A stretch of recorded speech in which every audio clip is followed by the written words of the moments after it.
Shalom saudaraku, selamat berjumpa lagi dalam renungan pengharapan baru dari channel Terang Jalanku.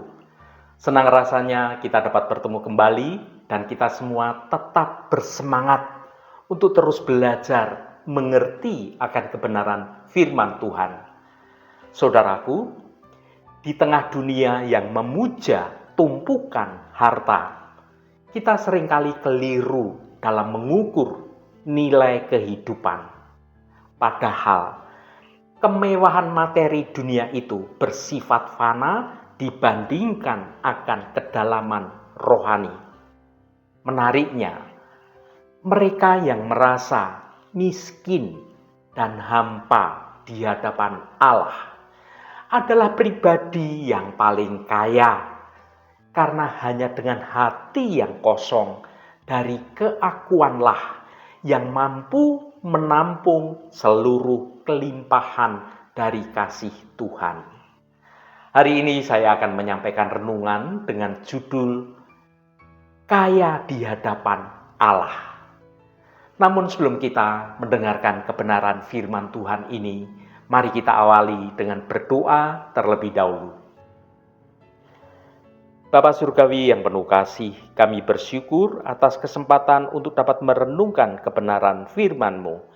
Di dunia yang sering mengukur keberhasilan melalui harta, ajarlah kami memahami arti kekayaan sejati. Ampuni kami jika kami terlalu sibuk mengejar materi, namun melupakan akan kelimpahan di bidang rohani. Biarlah melalui renungan ini, kami menyadari bahwa ketika kami merasa miskin dan hampa di hadirat Engkau, justru disitulah pintu bagi harta surgawi terbuka lebar bagi kami. Penuhi jiwa kami dengan hikmat Engkau yang kekal. Terima kasih Tuhan, dalam nama Tuhan Yesus Kristus kami berdoa. Haleluya, amin. Saudaraku yang terkasih, dunia tempat kita berpijak saat ini memiliki suatu standar yang sungguh sangat kaku mengenai apa itu kekayaan. Jika kita membuka media sosial atau membuka majalah bisnis atau melihat gaya hidup di televisi, kekayaan itu selalu diukur dengan angka di saldo rekening yang dimiliki, atau luasnya properti yang dimiliki, atau berbagai macam merek kendaraan yang terparkir di garasinya. Kita diajarkan untuk menjadi seseorang, kita harus mengumpulkan sebanyak-banyak mungkin aset harta dunia.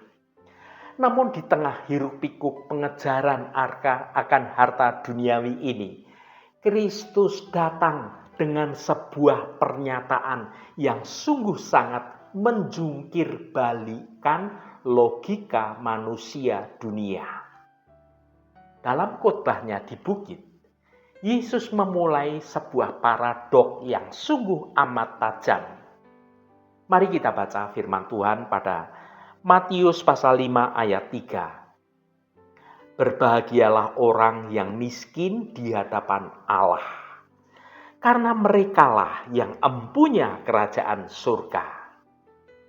Saudaraku, ayat ini bukan sekedar kalimat puitis. Ini adalah suatu fondasi dari ekonomi kerajaan Allah. Di sini kita diajak untuk dapat melihat suatu perbedaan yang sungguh amat kontras antara menjadi kaya secara materi dunia dengan menjadi kaya di hadapan Allah Bapa kita. Kita akan melihat mengapa orang yang merasa paling miskin di hadapan Allah Sang Penciptanya justru adalah orang yang paling beruntung dan orang yang kaya di alam semesta ini. Yang pertama, ilusi kekayaan materi. Mari kita jujur, uang memberikan rasa aman yang semu. Kekayaan materi itu seringkali membuat seseorang merasa penuh, dan merasa mandiri. Kita semua kebutuhan bisa dibeli dan segala masalah seolah-olah bisa diselesaikan dengan kita menulis angka-angka di dalam cek. Ada kecenderungan manusiawi untuk merasa tidak lagi membutuhkan Tuhan. Ini adalah bahaya terbesar dari kekayaan duniawi, bukan pada harta duniawinya, melainkan pada suatu perasaan kemandirian palsu yang diciptakan oleh harta duniawi itu. Secara materi, orang kaya mungkin merasa dia adalah raja di atas hidupnya sendiri. Namun dalam perspektif kekekalan surga, maka kekayaan materi itu bersifat fluktuatif dan juga fana.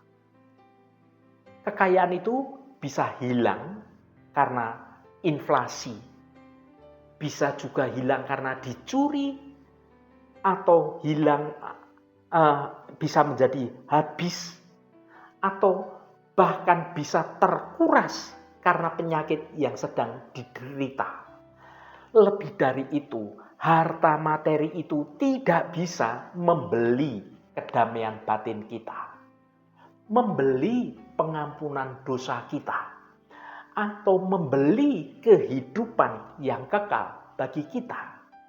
Seseorang bisa saja tidur di atas suatu kasur, bahkan yang berlapis emas murni sekalipun.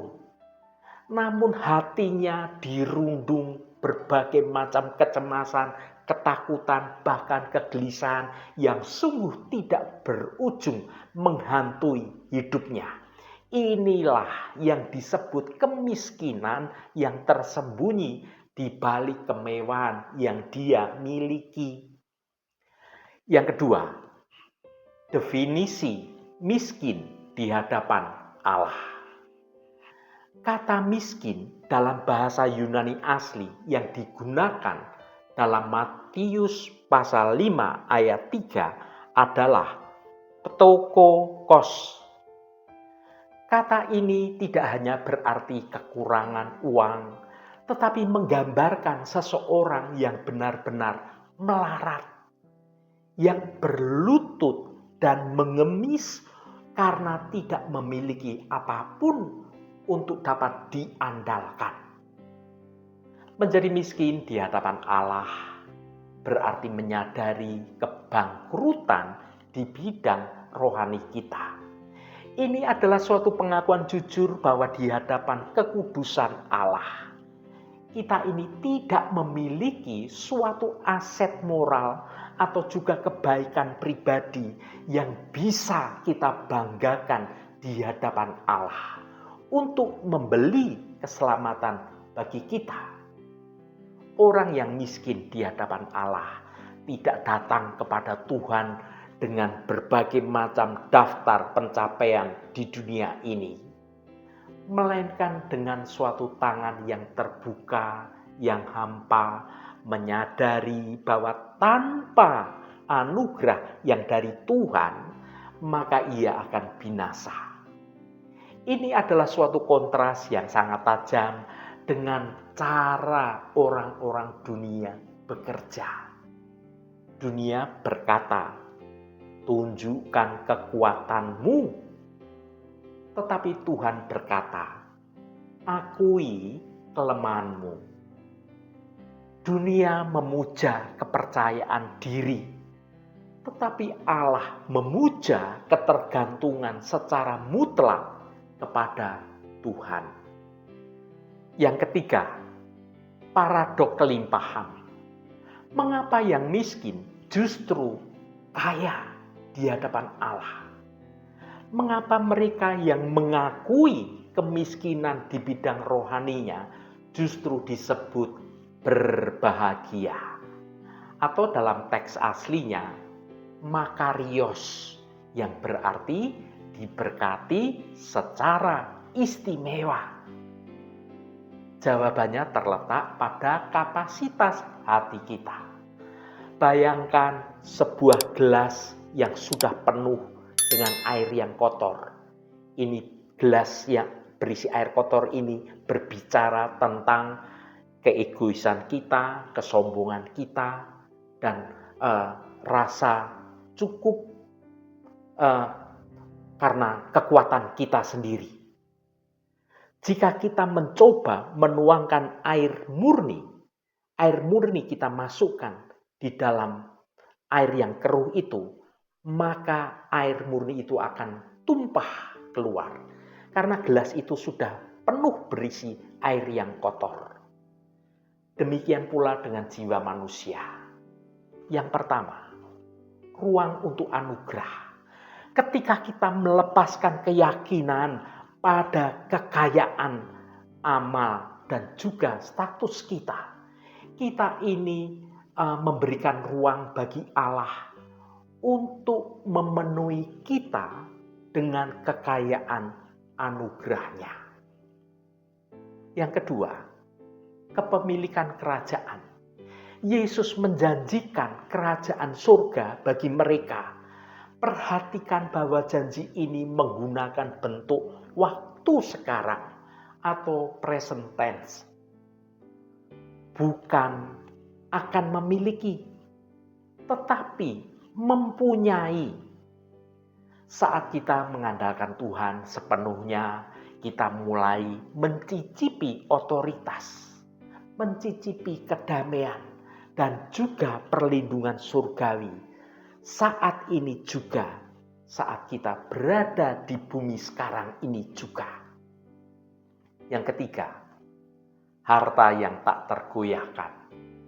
Orang yang kaya secara rohani memiliki harta yang tidak bisa disentuh oleh resesi ekonomi global yang melanda dunia sekarang ini. Mereka memiliki suatu sukacita yang melampaui segala keadaan dan juga kedamaian yang melampaui segala akal budi manusia dunia. Orang yang merasa dirinya miskin di hadapan Allah adalah orang yang paling kaya karena mereka memiliki sang pemilik harta yang abadi, yaitu Tuhan Allah Bapa kita.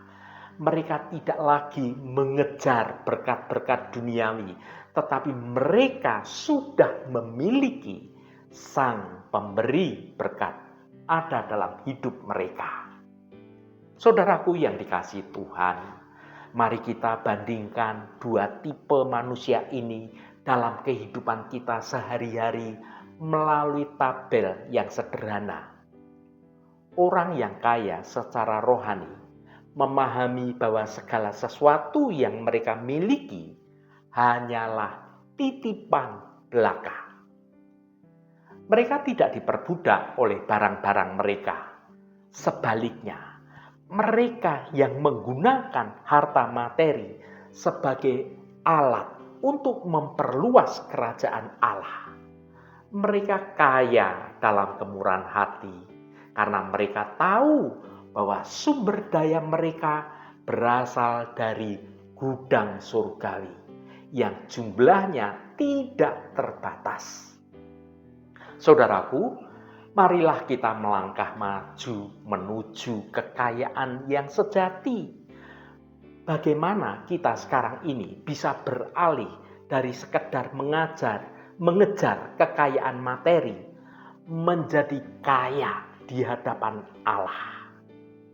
Yang pertama, lakukan inventarisasi hati. Tanyakan pada diri sendiri, apa yang paling membuat kita merasa aman?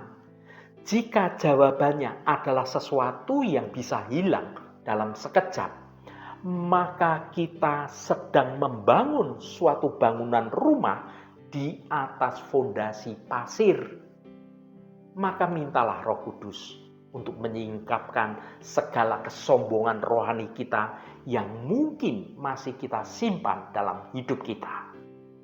Yang kedua, terimalah ketidakberdayaan Anda. Jangan takut untuk mengakui di hadapan Allah bahwa Anda adalah pribadi yang tidak berdaya tanpa penyertaan Allah. Kesadaran akan kemiskinan ini bukanlah tanda suatu depresi melanda hidup Anda, melainkan suatu tanda yang memberi kebebasan kepada kita karena kita hidup di dalam anugerah Tuhan. Di titik di mana kita berkata, Tuhan, aku tidak sanggup menghadapi persoalanku. Maka disitulah Allah akan menjawab, anakku, anugerahku cukup bagimu saat ini. Yang ketiga, inventarisasikan waktu untuk harta yang kekal. Bacalah firman Tuhan, bangunlah hubungan keintiman dalam doa Anda, dalam pujian Anda, dalam penyembahan Anda, dan layanilah Tuhan dan layanilah sesama. Inilah investasi yang memberikan imbal hasil yang punya nilai dalam kekekalan. Semakin kita mengenal Allah, semakin kita dapat menyadari betapa melimpahnya warisan yang telah disediakan Tuhan bagi kita sebagai anak-anak-Nya. Saudaraku yang diberkati Tuhan, menjadi kaya di hadapan Allah bukan berarti kita dilarang memiliki atau mencari harta materi duniawi. Alkitab itu tidak membenci uang, tidak membenci Anda menjadi kaya.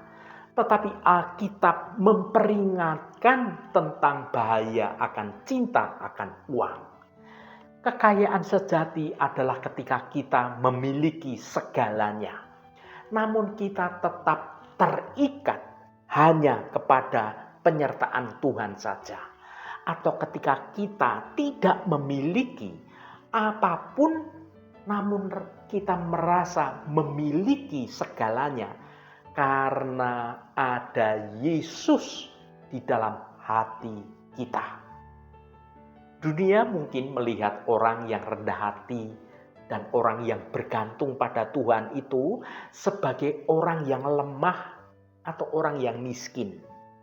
Namun di mata Allah yang ada di surga, di mata kerajaan surga, mereka adalah jutawan rohani. Mereka adalah pemilik kerajaan surga yang sesungguhnya. Hari ini, mari kita berhenti mengejar bayang-bayang dan mulai mengejar terang yang sejati. Sebab pada akhirnya, ukuran kekayaan kita bukanlah apa yang kita kumpulkan di dunia ini, melainkan apa yang telah kita inventarisasikan di dalam kerajaan surga yang mulia, yaitu di dalam kebenaran Tuhan. Ingatlah, hanya orang yang datang dengan tangan yang kosong, maka dapat menerima pemberian yang dari Tuhan yang paling besar. Jadilah miskin di hadapan Allah, agar Anda bisa menjadi pribadi yang paling kaya di seluruh jagat raya ini, karena Anda adalah pemilik kerajaan surga. Haleluya, Tuhan memberkati kita semua. Mari kita tutup renungan ini dengan berdoa. Bapa di dalam surga, kami bersyukur atas kebenaran firman-Mu yang menjungkir balikkan logika manusia dunia ini. Ampuni kami jika kami seringkali mata kami hanya tertuju pada tumpukan harta materi, sementara jiwa kami merana dalam kekosongan. Ajarlah kami dapat memahami rahasia Matius pasal 5 ayat 3, bahwa untuk menjadi kaya di hadapan Engkau, kami harus berani menjadi miskin dan rendah hati di hadirat Engkau. Kami sadar bahwa tanpa anugerah-Mu, kami tidak memiliki apapun yang layak dibanggakan dalam dunia ini. Biarlah tangan kami yang hampa ini Engkau isi dengan kemuliaan kerajaan surga yang sungguh tidak tergoncangkan. Jadikanlah kehadiran Engkau sebagai satu-satunya harta yang paling berharga dalam hidup kami. Terima kasih Tuhan. Segala hormat, pujian, dan kemuliaan hanya bagi Engkau Allah yang kudus. Saudaraku, bukalah hatimu dan tengadahkan tanganmu. Terimalah berkat Tuhan. Tuhan memberkati engkau dan melindungi engkau. Tuhan menyinari engkau dengan wajah-Nya dan memberikan kasih karunia. Tuhan menghadapkan wajah-Nya kepadamu dan memberikan damai sejahtera. Berkat anugerah dari Bapa Surgawi, cinta kasih karunia dari Tuhan Yesus Kristus, dalam persekutuan dan penghiburan Roh Kudus, menyertai kita semua sekarang ini dan sampai selama-lamanya. Dalam berkat Tuhan Yesus Kristus, haleluya, amin. Puji Tuhan, saudaraku semua, biarlah melalui renungan pengharapan baru dari channel Terang Jalanku ini dapat membangun kehidupan kita semua terus bertumbuh dalam kebenaran Tuhan. Saudaraku, saya sangat senang sekali dan berterima kasih jika Anda berkenan memberikan komentar pada konten video ini dan bagikan renungan ini pada teman dan sahabat Anda agar mereka dapat diberkati juga melalui video yang Anda bagikan itu. Terima kasih saudaraku, sampai bertemu kembali. Shalom, Tuhan memberkati.